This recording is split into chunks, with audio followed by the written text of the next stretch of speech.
Se necessário mudar de postura, não tem problema. A gente senta numa cadeira. A gente continua praticando.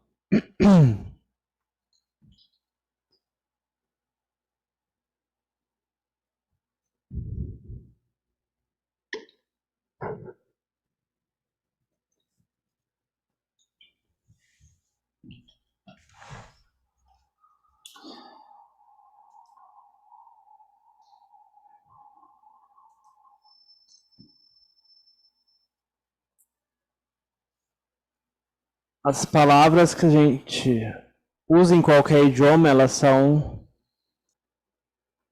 nomes, são rótulos, são convenções que a gente combina entre a gente e a gente vai chamar tal objeto com tal nome.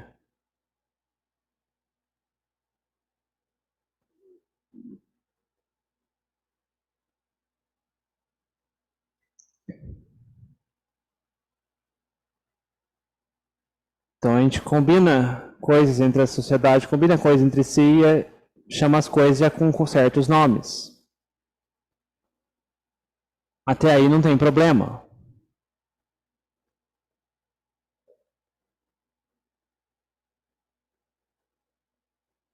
A gente pega uma xícara, o objeto que a gente chama de xícara, né?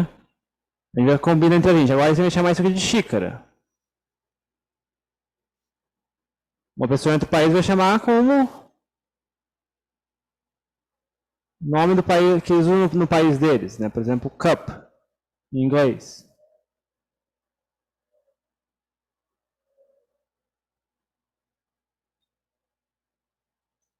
Ou então,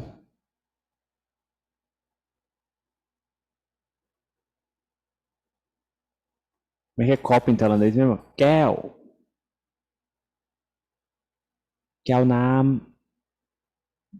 Cada país vai usar um nome diferente, um rótulo.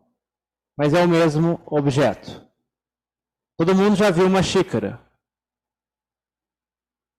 Então a gente consegue chamar de diferentes nomes e a gente não fica confuso. Agora, quando o assunto é Dhamma, quando o assunto é ensinamentos do Buda, muita coisa a gente não viu, nunca viu e não tem nem ideia de como que é. E, por exemplo, quando a gente era criancinha, a gente aprendeu o nome dos objetos depois de ver o objeto. Então a gente chamou, isso aqui é porta, isso aqui é janela, isso aqui é cadeira, isso aqui é lápis, isso aqui é papel. E assim a gente construiu a nossa linguagem, né, a nossa memória. O problema é que a gente chega no Dhamma e tem um tanto de termos. E muita coisa a gente nunca viu na vida. E aí a mente o que faz? Na tentativa de traduzir, né? Traduzir já é difícil, né? Que você vai traduzir coisas que a gente nunca viu. Então, assim, já complica, né? Isso é coisas que falam de experiência, né? Então, assim, é meio difícil de traduzir, né? Se a pessoa nunca viu, ela vai ficar confusa quando lê a tradução. E é muito fácil um tradutor que não tem experiência traduzir errado também. Como é que o cara vai traduzir se ele não tem experiência? Então, tomar cuidado com isso. Por exemplo, sati. Sati, correto. É um termo que eu uso em Pali mesmo, porque para começar já traduzir já distorce. Sati, essa presença mental, essa ciência, né? Tem certas qualidades que vão junto, né? Porque aí você vê, traduz português, pro inglês já vira mindfulness. E mindfulness é um negócio que, tipo, muito distorcido. Tem esse movimento de mindfulness aí fora dos ensinamentos do Buda, que é um negócio muito distorcido. O pessoal fala que vem do budismo, mas, tipo, eu cheguei a participar de umas coisas sobre mindfulness, mas eu falo assim, não, isso está muito distorcido. Se eu falar que isso veio do budismo, a pessoa tem que ser mais esperta que o Buda para falar isso. Que, tipo, tirou vários elementos que o Buda colocou como essenciais nesse negócio. A pessoa se acha mais esperta do que o Buda para editar as coisas e tirar coisas do ensinamento. Tem seus benefícios, sem dúvida. Algumas pessoas chegam no budismo pelo mindfulness, né? Mas tem os seus problemas também. Se não for acompanhado de sila, de virtude, pode ir muito fácil numa direção errada. Tem pesquisas científicas falando sobre isso. Já rolou lá no Slack do Sudavari sobre isso. Umas pesquisas científicas falando sobre isso. O mindfulness sem sila dando problema. De qualquer forma, o importante é a gente ter, buscar a experiência, não buscar termos técnicos. Não é a gente encher a cabeça de termo técnico. Se a gente não tem experiência, não serve para nada. A gente pode ler sobre os vários tipos de insight que tem no caminho. Mas a gente não tem experiência, é só lixo. É só coisa que vai servir de obstáculo para a mente pacificar. E a gente está em meditação, a gente está procurando assunto.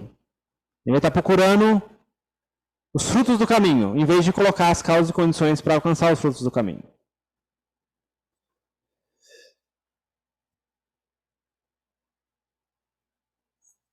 E por mais que a descrição possa parecer clara, se a gente não tem experiência, não é a mesma coisa.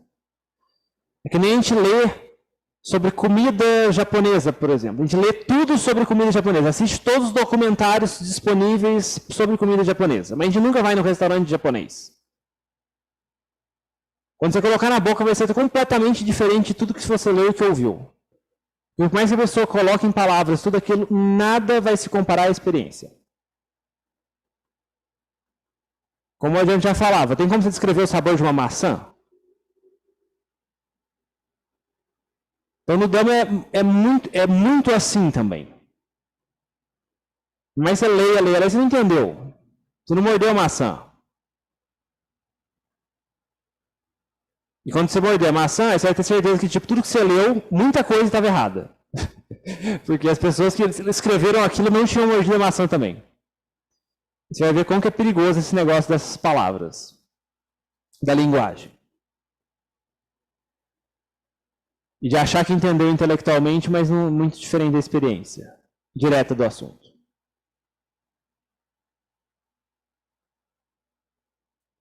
Agora, mais perigoso que isso é quando vêm umas palavras nos pontos críticos do Dhamma. Exemplo. A gente recita versos em homenagem às 3 joias do budismo. O Buda, o Dhamma e a Sangha. São considerados os 3 refúgios, né, que a gente toma. Outra pessoa que se considera budista tem esses refúgios, pelo menos no coração, né? Deveria ter, né? Não sei como que as pessoas se comportam por aí. Agora, se a gente toma um refúgio errado, aí a gente pode estar bem complicado, né? Se a gente toma uma coisa sendo refúgio, sendo que essa coisa não é o refúgio, a gente pode estar caindo num buraco bem fundo. E o termo mais popular para isso acontecer é a tal da Sangha. O Buda colocou vários critérios mínimos de qualificação para entrar no nome Sangha. Só que as quilesas, elas gostam de ser inclusivas. Elas gostam de espalhar por aí. E aí começa a popularizar uns termos como Sangha Leiga. Que tipo, é um negócio perigoso. Ah não, são só palavras, são convenções, mas tipo, isso tem o seu perigo. O Buda colocou qualidades lá, que a gente recita, né? Praticou bem, praticou de forma...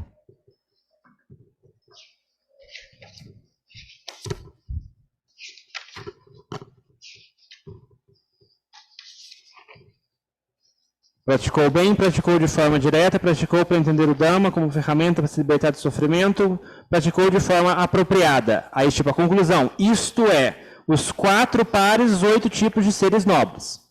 Se não é os 4 pares, os 8 tipos de seres nobres, não pode ser considerado Sangha. Seja leigo, seja monge. Então, tipo, tem critérios ali, né? Tipo, 4 pares, 8 tipos de seres nobres, né? Tipo... Você vê algo, é tipo, pelo menos você entrou na correnteza, para cima, né? Aqueles 4 estágios de iluminação, né? Então, assim... Porque qual que é o perigo aqui? Se a gente toma como um refúgio alguma coisa que a gente chama de sanga, mas não tem essa qualificação, então a gente está pegando um exemplo errado. A gente está pegando um exemplo errado. A gente vai emular esse exemplo e talvez a gente ache que seja suficiente, por exemplo. Ah, não, sanga leiga, sanga leiga. Então eu não preciso interagir com os monges, né? Tipo, ah, não, a sanga leiga é o suficiente. Tem a sanga leiga, tem a sanga monástica e tem a sanga dos leigos. Então eu tomo o terceiro refúgio e a sanga dos leigos, não preciso interagir com o monge. O monge fala umas coisas que eu não gosto, então eu não preciso participar de atividade com o monge. Então você vê, o perigo mora aqui. Porque aí a pessoa vai achar que, tipo, participar de um grupo leigo é o suficiente. E ela não vai ouvir certos ensinamentos que os monges vão dar que vão ser mais diretos. Que vão doer um pouco no ouvido. Vão dar umas bronquinhas, umas quelezas.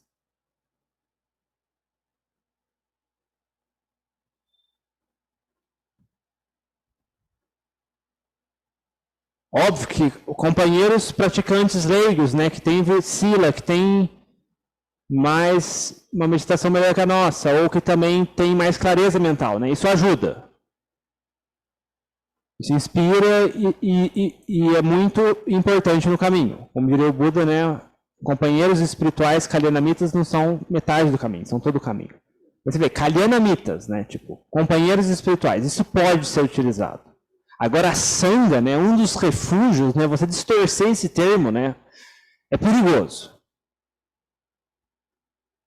Porque se você toma refúgio no lugar errado, aí é como você, tipo, tá no meio de uma tempestade, né? Aí você fica embaixo de um toldo, só que é um toldo furado. Você vai se molhar. Não é seguro. Não serve como proteção efetiva, né?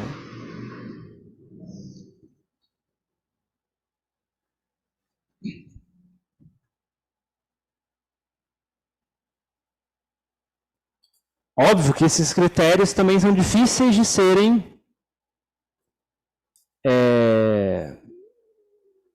avaliados. Ainda mais se a nossa mente está muito confusa, né? Tipo, aí vem a pergunta, né? Tipo, tá bom, então quem tem essas qualificações, né? Quem que tem essas qualificações e quem não tem, né? Aí fica complicado. Como diria o Ajahn Chah, né? A gente não tem que estar preocupado com o jardim dos outros, né? A gente tem que construir nosso próprio jardim. Ficar preocupando, ficar procurando defeito nos outros, ou procurar, tipo, ficar fazendo pergunta por aí, quem que tem isso, quem que não tem, não adianta também. Pelo menos na tradição de floresta, ninguém fica falando muito sobre isso, né? É um assunto muito, tipo, ninguém fica falando sobre, tipo, quem que atingiu o quê, quem não atingiu o quê.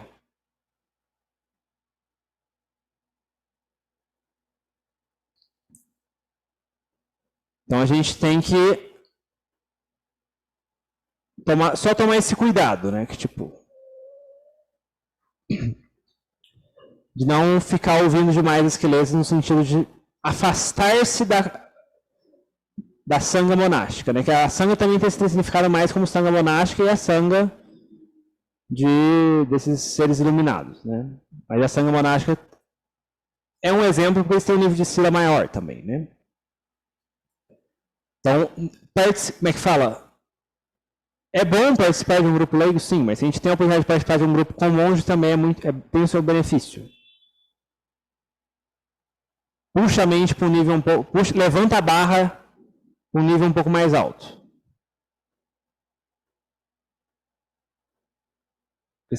Porque, como eu falei, o perigo é esse. Você falar, ah, não, eu tomo os 3 refúgios, no Buda não dou da sangue, mas eu não faço nenhuma atividade do mosteiro, não participo de nenhuma atividade do mosteiro, porque eu não preciso, já participo da sanga leiga. Você vê, isso são as quelezas falando.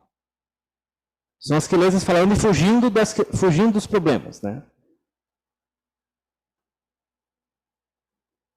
Se um monge que dedica a vida a isso, que tem sinceridade na prática, fala alguma coisa e isso desagrada a nossa mente, será que não é porque a nossa mente está distorcida?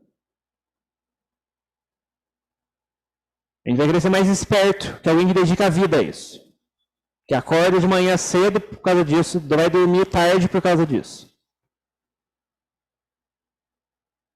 pelo menos ter respeito nesse nível, né? De tipo, a pessoa dedica a vida a isso, né?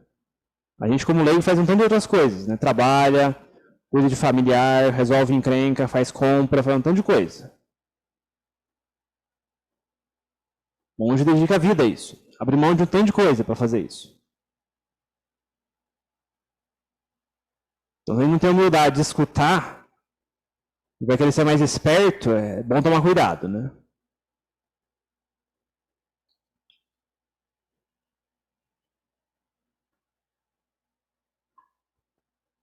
Se a gente se afasta dos mestres, afasta dos monges, afasta de pessoas que têm contato com monges, né? Isso possivelmente são as quelesas. Isso não é o Dhamma no nosso coração, não é uma inclinação mental muito boa, né? A gente está fugindo. É as quelesas fugindo, com medo de ser cortadas.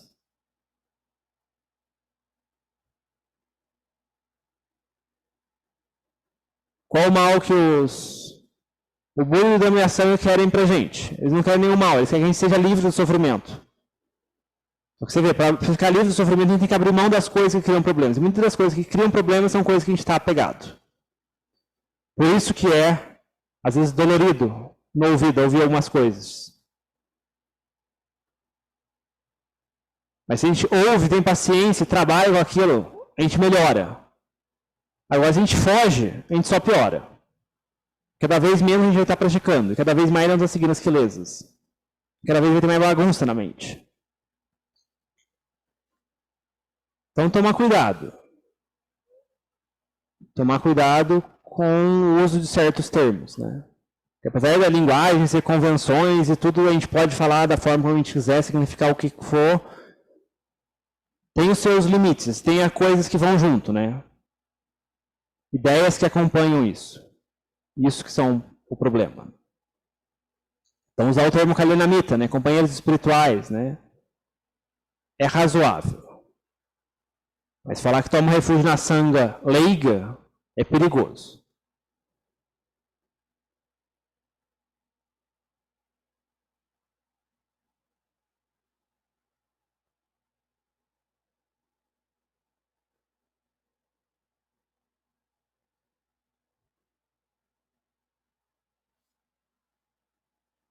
Porque também outro perigo é a arrogância, né? Porque você vê, a partir do momento que você fala sangha leiga, nós, a sangha leiga, a pessoa se coloca numa posição de autoridade, né? Tipo, é um dos refúgios, né? Então o que a gente pensa dá certo.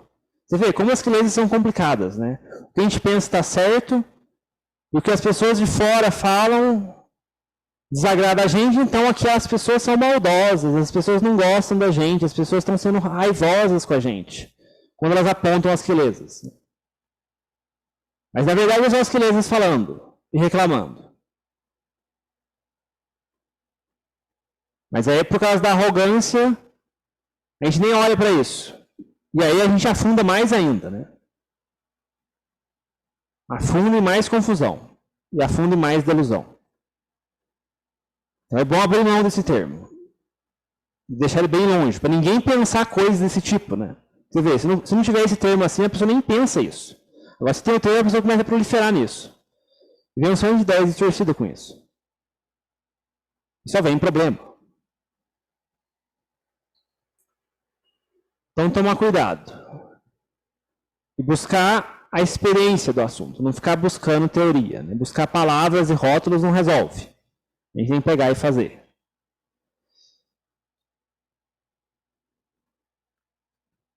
Porque a arrogância anda junto com eu tenho tempo, sei lá quantos anos que eu faço as coisas desse jeito, né? E a gente se chama de sangha, né? Logo a gente é a sangha. E tipo, a pessoa se considera pura, né? Tipo, livre de quileza e tal, e você vê.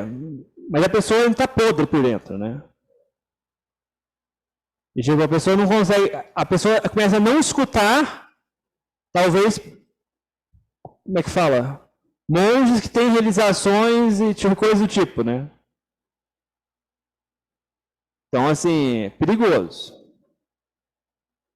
Aí a sanga falsa não escuta a sanga verdadeira. Isso não vai dar bom, né? Não vai dar bom um negócio desse. E aí a sanga falsa começa a vender um peixe para outras pessoas achando que ela é a sanga verdadeira, né? E você vê, é assim que o Dhamma rola morra abaixo.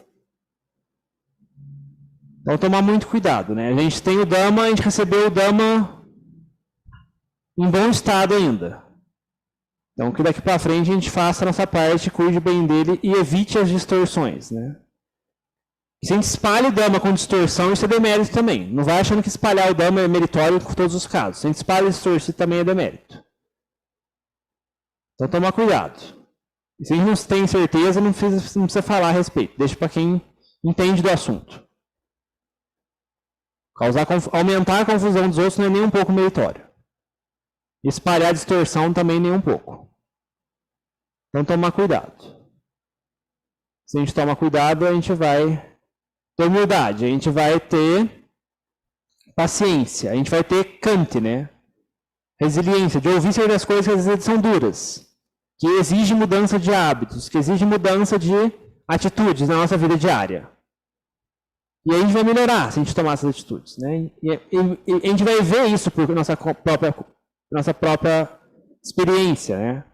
E a gente vai ter mais e mais confiança na sanga verdadeira, né? Que apesar de ser difícil, apesar de ser contra nossas vontades, fazer essas coisas leva benefício. E a gente vai ver isso com clareza. A gente vai ver que realmente a gente tem que ir contra esses desejos, contra essas vontades, contra esses pensamentos. E cada vez mais vai dando mais confiança na sanga verdadeira. E a gente vai vendo que a sanga falsa realmente era só oca.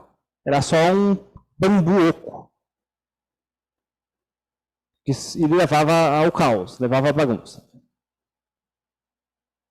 Então essas são as reflexões de por hoje, né? E se alguém tiver alguma pergunta, dúvida, tanto sobre a prática, compartilhamento de experiência, esse é o momento. Se alguém tiver que sair também, porque está apertado o horário, né? Que eu já me atrasei já, fique à vontade também, mas tem esse espaço agora de compartilhamento. Ariel, diga. Se eu tiver na praia com detector de metais para catar latinhas, tampinhas, aí eu vou achar moedas, pulseiras, colares e similares. Eu vou estar quebrando o preceito de pegar o que não me pertence? Assim, o Buda colocou regras, na regra monástica sobre roubo, né? Assim, uma das coisas é, se o objeto é considerado como abandonado, e a gente percebe ele como um objeto abandonado, por exemplo, se achar uma pulseira em cima de um banco numa praia, pode ser que a pessoa ainda, a pessoa tenha deixado lá, simplesmente, e ela vai pegar depois. Ou então ela esqueceu, mas ela pode tentar voltar lá e pegar, né?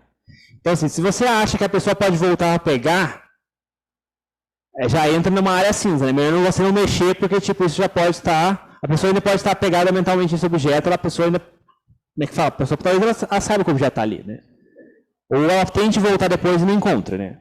Agora, se está misturado na areia, a pessoa, possivelmente a pessoa não tem mais nenhum apego, ainda mais está presa embaixo da areia, né? Ninguém tem... Foi perdido mesmo, é um objeto perdido, né?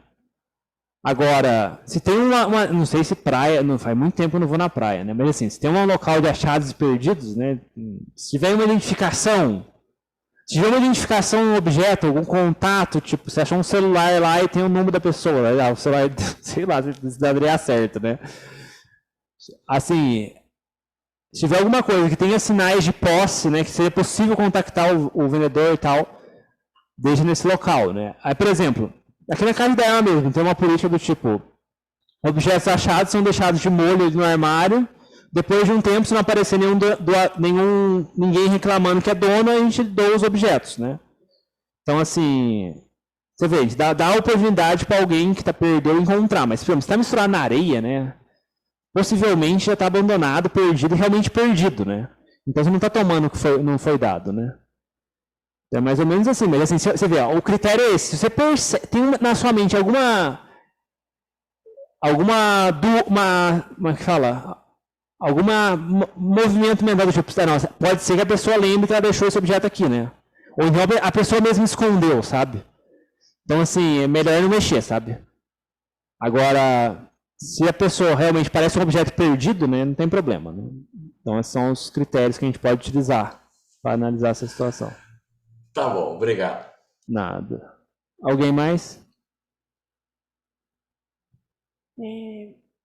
Durante o final, né, da meditação, na verdade, quando você estava falando, a minha mente começou a se inclinar à contemplação do corpo. E eu queria saber se isso é distração ou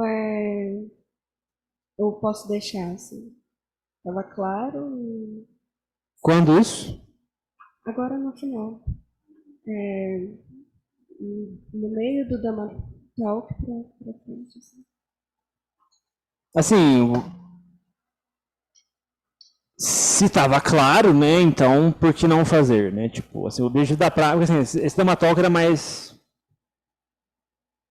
como é que fala? A mente possivelmente, tipo, sei lá, a mente não tem, como é que fala? Que esse Dhamma é para, como é que fala?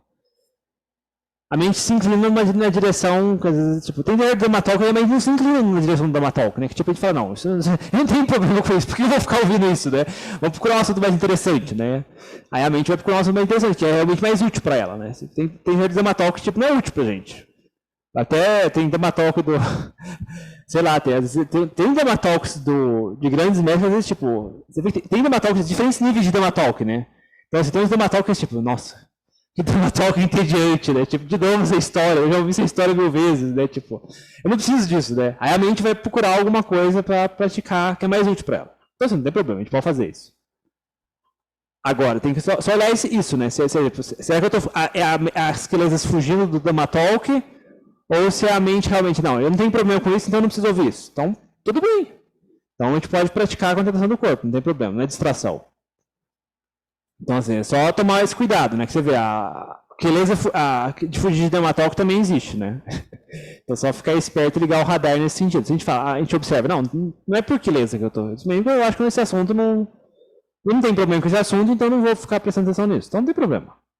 O do dermatólogo é só ajudar a mente a se inclinar numa direção, podando tendências de algumas pessoas têm, né? Então, assim, não é para todo mundo, né? Então, não tem problema, não é distração. Mas assim, se a mente começar a contemplar, não ficou claro, ficou obscuro aí e tal, aí já talvez seja. Como é que fala? A gente pode fazer um esforço e continuar praticando dessa forma, né? Ou então voltar para o Dhamma Talk, né? A gente faz o teste, né? Não tem problema. Esclarece? Alguém mais? Eliana, como que foi? Muito diferente, muito novo, muito difícil. Os cânticos, como é que foram os cânticos? Diferente. Diferente para bom, diferente para ruim.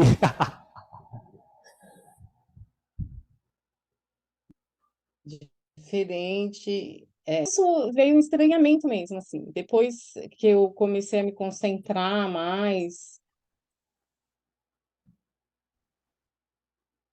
nas horas, nos momentos que eu me prendeu mais a minha atenção, eu fui conseguindo fazer mais do que eu esperava. Eu achava.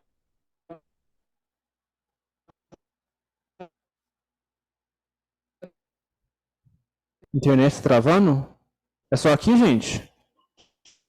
Ou todo mundo está travando? Deixa eu ver, minha câmera está mexendo, mas isso aqui é local. Acho que travou a Eliana. Eu achei que. Eu acho que é a Eliana. A internet dela está travando.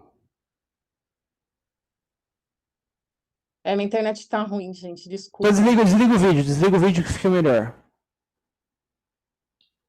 Mas estava falando que Então, prendeu mais atenção, né? eu achei que os cânticos me ajudaram a concentrar mais. Depois eu fui me propondo seguir a sua orientação de ficar vendo a letra por letra e ajudou bastante. Eu achei que eu ia me cansar mais rápido. Houve momentos em que realmente falei, nossa, que cansativo, veio esse pensamento, que eu acho que eu estou com muito desses pensamentos agindo em mim, né? Então, mas eu acho que eu consegui, eu fiquei surpresa por ter conseguido. Que bom. E assim, você vê, os cânticos têm esse fator de energia, né? Você vê, a gente tem que fazer um esforço para fazer os cânticos, né? Que é muito mais fácil você sentar em meditação e ficar parado, né? Tipo, dá uma certa preguiça fazer cântico, né? Porque, tipo, não, tô cansado, não vou fazer os cânticos, não. Mas, assim, essa energia que a gente tem que tirar da mente para fazer os cânticos, né? É a energia que dá força para a gente lutar contra esses pensamentos sobre que criam obstáculos, né? Você vê, não, a minha mente não tem energia. Como é que você consegue energia? Forçando a mente a ter energia, né? Então, por exemplo, vida monástica, tipo, força você a cultivar várias qualidades, né? Por exemplo, uma delas é a energia, né? Porque assim, você tem que acordar às 4 da manhã, né? Você tem que dormir às 10, né? Então, assim, você tem que ter energia para fazer isso, não fica muito tempo, né? Você tem que andar 1 hora para buscar comida, né? Senão você não come, né? Então, você vê, cria um sistema de complicações e forçar você a ter energia, né? Você tem que ajudar na limpeza do mosteiro, né? O mosteiro fica em lugar, seu local de moradia fica longe dos locais centrais, né? Então você tem que andar às vezes 20 minutos na floresta, né? Para você chegar no seu quarto, né? Que você vive lá na sua cabana, né? Então assim, você vê, não é tipo deitado numa rede que a gente vai ter energia, né? A gente tem que construir essa energia, né? E uma das formas de cultivar energia é através dos cânticos, né? Então assim, porque assim, esse é outro ponto que dá bastante conflito com algumas ensinamentos instruídos que tem por aí, né? Que tipo, não, meditação é só um relaxamento, né? É só um spa, né? Então, assim, não quer ter esforço, né? Mas... E aí acontece, muita gente acaba meditando, mas ela simplesmente cai na sonolência, né? Vira um estado confuso, nublado lá, que não tem clareza nenhuma, mas a pessoa já acha que está meditando, mas é só sonolência, né? Mas aí, o que falta? Falta energia. A pessoa vai continuar de energia que jeito? Não vai ser parada que ela vai ter energia, né? Olhando a respiração é muito difícil você puxar muita energia, né? Então você tem que fazer cânticos, tem que fazer butô, você tem que fazer mantra, né? Então, assim, aspecto da energia também é importante na prática. O Buda colocou um dos fatores do caminho como esforço correto, né? Então não é ficar parado simplesmente, tem que fazer esforço, né? Tem esforço com sabedoria, né? E energia é um dos fatores da iluminação. Energia é um fator de iluminação? É um párame. Não sei se é fator de iluminação, nem eu sei as listas mais. É um párame, né? Então, assim, é uma das qualidades espirituais que ajudam na mente, né? Então, assim, é um fator que tem que ser ajuda, apesar de ser ignorado por muita gente. Muita gente quer, como é que fala? Acho que meditação é falar bem devagarzinho, para ficar bem calminho, relaxado, mas aí isso vira sonolência, né? Cai no extremo da sonolência, né? É o que eu tinha muito em mente.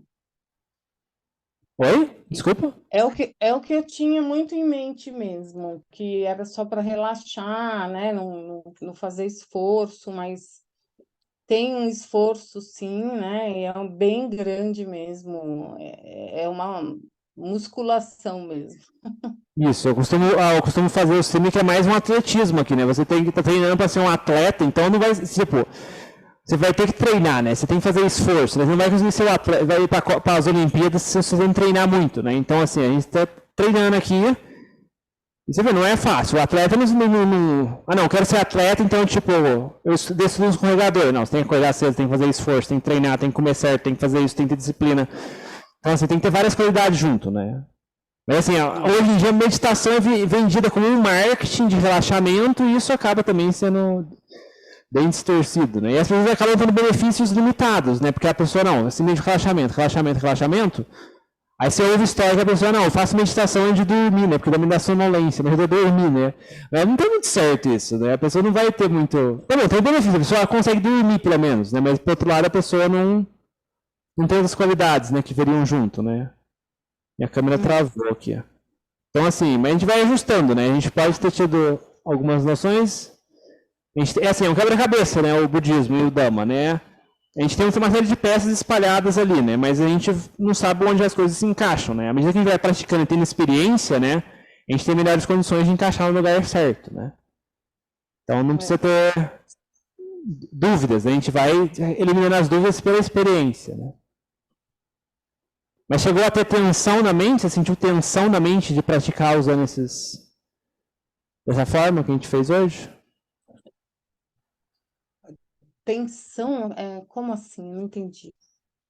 Exemplo, tipo, não sei se chegou a tentar fazer o Puto, o Itipissou, né? Tipo assim, não, eu não vou ficar com o cântico porque a minha mente quer pensar em outras coisas. Esse conflito mental, né? Tipo, esse conflito mental, né? Ah, sim, ficou bem evidente o quanto a minha mente está viciada em distrações e quanto ficou bem evidente, né,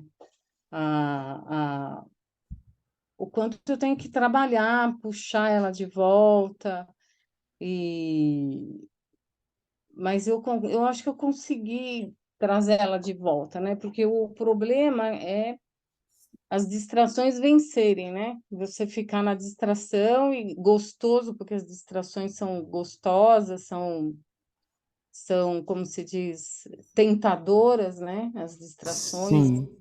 Então, mas foi bom a sua instrução, né? De falar, teve uma hora que você falou assim, não pensa na cozinha, no que você vai comer, no que você vai fazer, né? Essas coisas, elas vêm mesmo, as tarefas, e daí você falou do cercadinho, né? De trazer a criança de volta para o cercado, né? Então, eu usei bastante essa aplicação, né? Eu falei, venha criança para cá, vamos voltar. Sim. Assim, Volta. a gente tem muitas essas tendências, mas assim, com o tempo, com a prática, isso vai melhorando, né? Assim, essas tendências existem, mas assim, elas são vencíveis, né? Elas não são invencíveis, né? Óbvio, mas é ver, elas têm a sua força, né? Se você sentiu a força delas na prática de hoje, né? Porque assim, foi uma prática mais enérgica, né? Você vê que elas têm força, elas são como um trem em alta velocidade. É difícil de frear, mas se todo dia a gente faz um esforço, né? Regularmente a gente pratica, né? Esse trem vai ficando mais devagar. Aí é só questão de você colocar um pedaço de pau no trilho que o trem para, né? Então, assim, ó, se a gente praticar com consistência, um dia a gente chega nesse momento que tipo, a gente coloca um pedaço de pau na frente do trilho e o trem para, porque ele não vai conseguir mais andar. E aí, aí a gente consegue ter mais paz. A gente consegue. A gente vai aprendendo os meios hábeis de parar esse trem e de não deixar ele pegar muita velocidade, né? Mas no começo tem que ter muita resiliência, tem que ter muita paciência, né? Porque você vê, a gente quer a paz, mas as crianças fazem a gente apanhar, né? A gente apanha, né? Porque a mente fica pulando para lá e para cá, né? Mas se a gente luta, né, contra as quilesas, né, tipo, e força, não, vem para cá, criança, não foge, não. Vem para cá pro cercadinho, que aí, como é que eu falo, a criança sai do cercadinho e vai brincar na cozinha com fogo, com produto químico, com produto de limpeza, é perigoso. Então, assim, a gente já sabe que quando a criança vai brincar fora do cercadinho, ela vai se machucar, né? Então, volta pro cercadinho e fica aí. Se o brinquedinho não é o suficiente, a gente muda de brinquedinho, né? A gente usa butô, a gente usa itipissô mentalmente, a gente faz todo o nosso esforço para manter a criança no cercadinho. Então, assim, tem um esforço, né? A criança tem essa tendência de pular para fora, mas a gente não deixa a criança solta, né? A gente coloca aí, se necessário, a gente pode dar até tipo uma bronca. Não sai mais daí. Dá uma assustadinha, né? Para ela não tentar sair, né? Mas assim, tem um esforcinho, né? Porque se a gente deixar ela solta, ela vai sair de novo, né? Ela vai sair. É verdade. Alguém Mas mais? foi bom. Eu agradeço, foi bom. A experiência foi muito boa. Fica o convite de participar dos demais grupos, né? Todo domingo tem, né? Mas assim, eu sempre pergunte lá no chat se vai ter no próximo domingo. Assim, normalmente a gente tem, exceto em feriados, retiros e coisas do tipo. Tem presencial também. Você é de São Paulo ou não? Feriado, né? Semana que vem tem feriado, né? Tiradentes? Ah, não, mas é Tiradentes. Isso, tipo, não vai ter nenhum retiro e, tipo, é feriado na sexta, né? Domingo é normal. Teremos normal atividade. Ah, tá. Só se for ter algum retiro, assim, que a gente cancela. Alguém mais? O Gilete, como que foi? Tá Ah, mutado. Foi. foi muito produtivo, né? Eu gostei muito porque a dificuldade de acompanhar o Itipissô era uma das minhas, digamos, fragilidades. Mas eu fui mais devagar hoje, assim, não é devagar, né? Não forcei muito o tom. E aí eu consegui chegar, né, com vocês aí até até o final. Então, Que achei bom. isso importante. Que bom. Assim, o Itipiçu também é outra coisa a observar, né, que é as diferentes velocidades, né? Assim, não tem essa coisa de tem que fazer devagar, eu tenho que fazer rápido. Diferentes velocidades têm diferentes efeitos na mente, né? Às vezes a gente fazer devagar, a gente vai fazendo e faz devagar e observa que a mente vai tendendo para sonolência. Opa, então a gente tem que fazer mais rápido, para não deixar a mente cair na sonolência. Ou então se a mente começa a distrair demais devagar, a gente tem que fazer mais rápido, porque você vai, basicamente é o seguinte: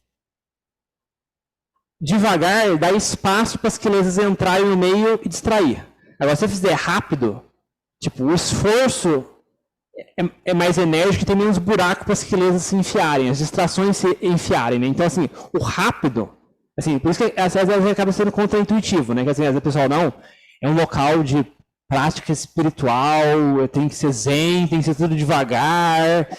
Aí não é bem assim que funciona, né? Tipo, você vê, as diferentes velocidades têm diferentes efeitos. Se a mente está muito agitada ou está muito sonolenta, você tem que fazer rápido. O Adriana falava isso às vezes, você tem que fazer rápido, né? Então, assim, opa, inicialmente tinha essa dúvida, né? Não, mas será que fazer rápido não é uma pressa de terminar? Não é diferente, né? Tem que fazer rápido por pressa de terminar. E o efeito na mente é o que decide, não é a velocidade. Você vê, se a pessoa faz motivado pela pressa de terminar, vai estar errado. A pessoa faz rápido para não deixar espaço para as crianças entrarem, tá certo. Então, você vê, não dá para você avaliar externamente, você tem que avaliar na mente da pessoa. Cada um tem que avaliar por si. E faz esse experimento, né? Faz devagar, faz mais rápido. Se a gente não tem muita experiência em fazer, a gente começa mais devagar. Pra gente conseguir falar cada sílaba claramente. E aí, a gente vai aumentando a velocidade.